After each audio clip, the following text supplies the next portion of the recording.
एक जंगल में साध नामक मुनि रहते थे। उन्होंने तप करके बहुत सी विद्या हासिल की।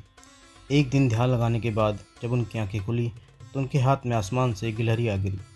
वह गिलहरी खून से लथपथ थी क्योंकि वो चील के पंजों से छूटकर मुनि के हाथ में आ गिरी थी। गिलहरी मौत के डर से कांप रही थी। मुनि को उसके ऊपर दया आ गई। साध मुनि की कोई संतान नहीं थी। उन्होंने सोचा, क्यों ना इसे अपनी विद्या से अपनी बेटी बना लूं। मेरी पत्नी को भी कब से संतान प्राप्ति की चाह है, लेकिन उसके भाग्य में संतान है ही नहीं। अब यह बात बताकर उसे दुखी करने की जगह कुछ साल इस गिलहरी को ही बेटी बनाकर उसे सौंप देता हूँ। इतना सोचते ही मुनि ने एक मंत्र पढ़कर गिलहरी को एक छोटी सी बच्ची बना दिया। वह उस गिलहरी को बच्ची बनाने के बाद गोद में उठाकर अपनी पत्नी के पास लेकर आए। उन्होंने कहा, लो अब इसे अपनी बेटी मानकर ही पालना। सोच लो, भगवान ने तुम्हारी सुन ली है। मुनि की पत्नी छोटी बच्ची को देखकर खुश हो गई। अब गिलहरी से बच्ची बनी लड़की मुनि के घर में बड़े लाड प्यार से पलने लगी। मुनि की पत्नी ने कुछ दिनों बाद बच्ची का नाम वेदांता रखा।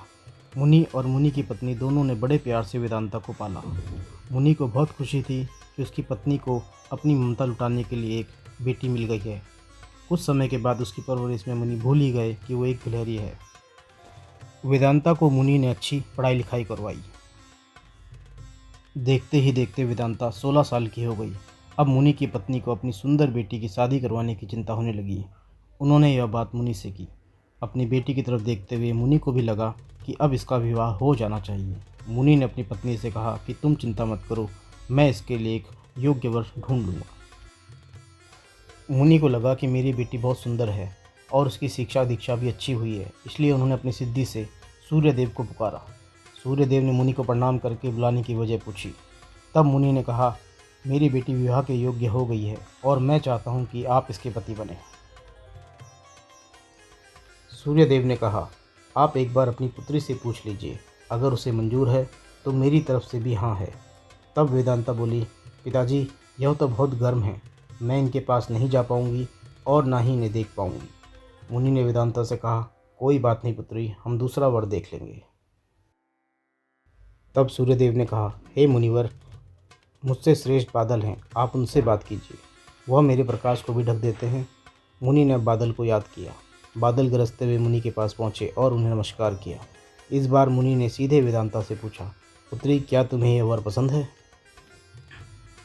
वेदांता ने जवाब दिया, पिताजी मेरा रंग गोरा है और इनका काला, हमारी जोड़ी अच्छी नहीं लगेगी।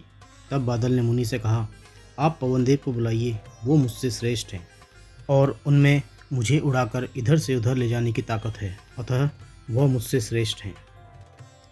अब मुनि ने पवनदेव को स्मरण किया।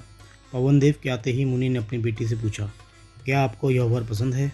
वेदांता बोली, पिताजी यह तो एक जगह ठहरते ही नहीं हैं, इनके साथ मैं घर कैसे बसा पाऊंगी?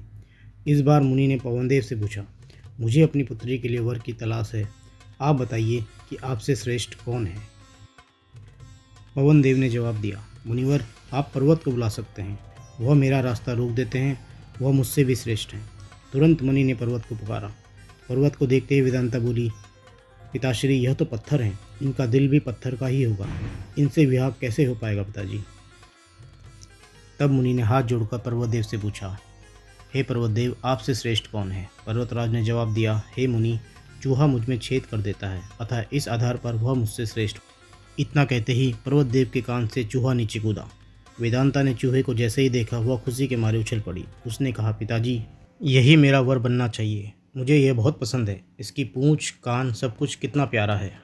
तब मुनि ने सोचा, ओहो, मैंने एक गिलहरी को मंत्र विद्या से इंसान तो बना दिया, लेकिन इसका दिल अभी भी गिलहरी वाला ही है।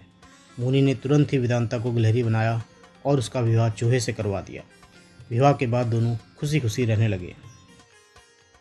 तो दोस्तों, इस कहानी से हमें यही सीख मिलती है कि चाहे मनुष्य हो या जानवर, किसी की भी मूल प्रवृत्ति को बदलना आसान नहीं होता है। धन्यवाद।